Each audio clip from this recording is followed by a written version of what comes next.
ఒక ఇతిహాసాన్ని పూర్వులు చెప్తారని చెప్పి ఒకానొక భిక్షుకుణ్ణి అంటే వ్యాపారం అడుక్కునేవాడిని దుష్టులు దుర్మార్గులు మిక్కిలి బాధించారు. అప్పుడు కూడా భిక్షకుడు మిక్కిలి ఓర్పుతో ఉన్నాడు. ధైర్యం కోల్పోకుండా అన్నీ సహిస్తూ ఉన్నాడు. తన పూర్వజన్మ కర్మఫలం ఇది అనుకుని మానసికంగా బాధపడుతుండేవాడు. ఇక్కడ దయచేసి మానసికంగా బాధపడుతుండేవాడు. అది మా పాయింట్ అండర్లైన్ చేసుకోండి. అంటే ప్రయత్నపూర్వకంగా నువ్వు చేస్తున్న దుర్మార్గానికి నేను ఎదురు తిరగలేకపోవచ్చు. నువ్వు 10 మందిని తీసుకొచ్చి నన్ను కొడతానంటే నేనేం చేయగలను? ఏనన్నా చేయలేను కదా. కానీ అంత మాత్రం చేత నా మనసులో నువ్వు చేసిన దుర్మార్గం పట్ల బాధ లేకుండా ఉంటుందా? ఆ విధంగా బాధపడుతూ ఉండేవాటి ఇతను, ఈ భిక్షకుడు మానసికంగా బాధపడుతుండే. ఎందుకని చెప్పుకోవడానికి లేదు, రక్షించేవాడు లేడు, చేసే దుర్మార్గం నడుస్తూనే ఉంది. సో అలా మానసికంగా బాధపడుతూ ఉండేవాడు. అతడి కథ వివరిస్తాను విను అని చెప్పి కృష్ణ పరమాత్మ ఉద్ధవుడికి ఇప్పుడు ఆ కథ చెప్తున్నాడు. ఓకే, ప్రాచీన కాలం విషయం ఇది, చాలా అంటే పురాతనమైనది. అవంతి పట్టణంలో ఒక బ్రాహ్మణ గృహస్థుడు ఉండేవాడు. బ్రాహ్మణుడు గృహస్థుడు అంటే సంసారం ఉన్నవాడు. అతడు వ్యవసాయము వ్యాపారము చేసి ధనం బాగా కూడబెట్టుకున్నాడు. మామూలుగా బ్రాహ్మణుడు చేయకూడదు. ఎవరు చేయాలి? ఇవి వైశ్యుడు చేయాలి. వాణిజ్యము, వ్యవసాయము, గో సంరక్షణ ఇవన్నీ వైశ్యుడు చేయాలి. వర్ణ ధర్మం ప్రకారం ఆయన చెప్పి దాని ప్రకారం భగవద్గీతలో. కానీ వీడు అవి చేశాడు. పెద్ద ధనవంతుడైనాడు.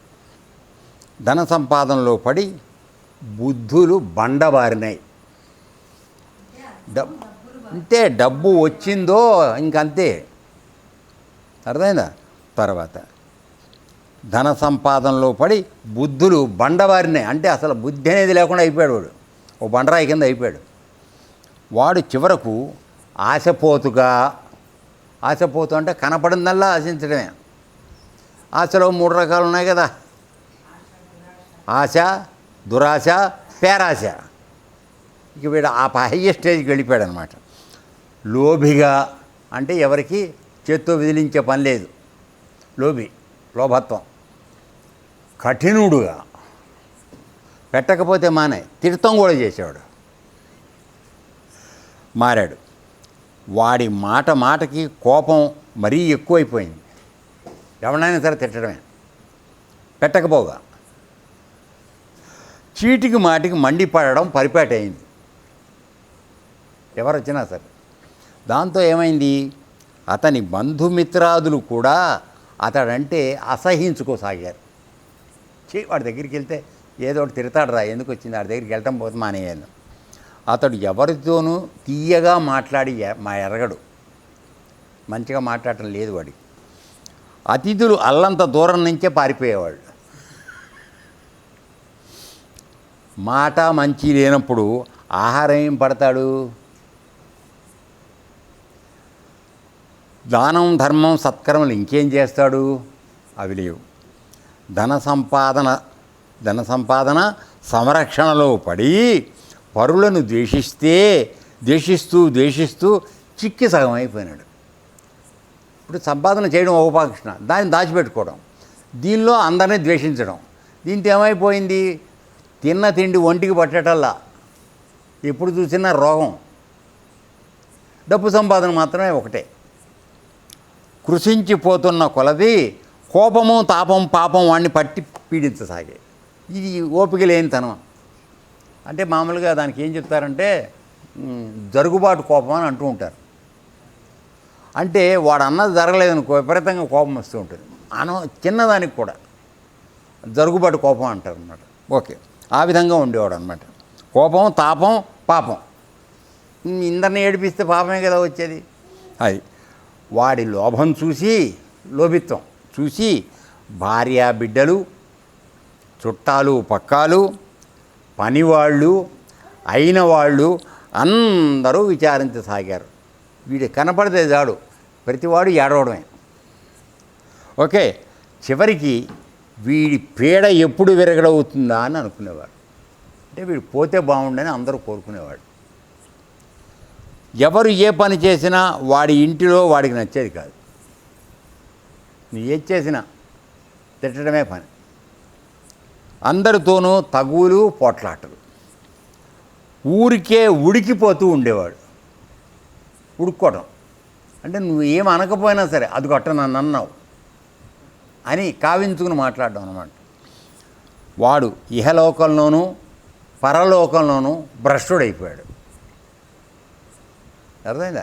ఇప్పుడు ఇహలోకంలో మనం ప్రవర్తిస్తున్న ప్రాణులు, ఇతర మనుషులు వాళ్ళు కూడా పరమాత్మ సృష్టే కదా. నువ్వు వాళ్ళని ఏడిపిస్తే దేవతలు ఎట్టే సంతోషంగా ఉంటారా? సో వాడికి ఇహకరం లోకంలోనూ లేదు, పరలోకంలోనూ లేదు. వాడు భ్రష్టుడైపోయాడు.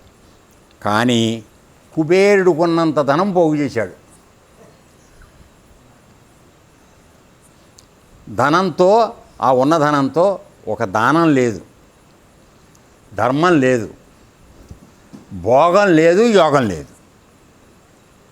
అది ఊరికి అట్లా బీరవాలో పెట్టి తాళం వేసి అట్టే పెట్టాడు. రోజు కాపలా పడుకోవడం, నిద్ర కూడా పోడు, ఎవరన్నా ఎత్తుకెళ్ళిపోతారేమన్నా. ఓకే, ఇలాంటి జీవనాన్ని చూచి పంచభాగీయులకు దేవతలు కూడా ఆగ్రహించారు. అంటే పంచభూతాలకి ఆధారంగా ఉన్నటువంటి దేవతలు ఎవరైతే ఉన్నారో వాళ్ళందరికీ కూడా కోపం వచ్చింది. అంటే ఎందుకు వచ్చింది? ఇప్పుడు ఈ పరిస్థితి మనం ఈ వర్తమానంలో ఈ ప్రపంచంలో జరుగుతున్న విషయంగా కొద్దిగా అన్వయించుకోవాలి. ఎందుకంటే మనం సమస్తమైనటువంటి సౌకర్యాలని ప్రకృతి ద్వారా పంచభూతాల యొక్క అనుగ్రహంతో పొందుతున్నాం. అవునా కాదా? తిరిగి పంచభూతాలకు మనం ఏమైనా చేస్తున్నామా? సరే, ఏదో మన ఆశ్రమంలో అయితే పంచభూతాలకి మనం కృతజ్ఞతాపూర్వకంగా నెలకోసారి యజ్ఞం చేసి హవిస్సులు ఇచ్చి మనం దండం పెడుతున్నాం. అసలు చేయని వాడికన్నా.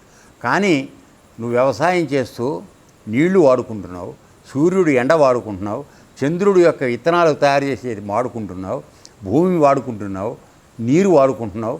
ఇన్ని వాడుకుంటూ నువ్వేం చేస్తున్నావు? ఆఖరికి అది వరకు చిన్నతనంలో పంట కోసిన తర్వాత పరిగని వదిలేసేవాళ్ళు, మట్టిలో కలిసిన ఒడ్లు. నువ్వు అవి కూడా లేకుండా మిషన్తో కోయించి మొత్తం లోపలికి తీసుకెళ్ళిపోతావు. అట్లా కొంతమంది బతికేవాళ్ళు నాన్న.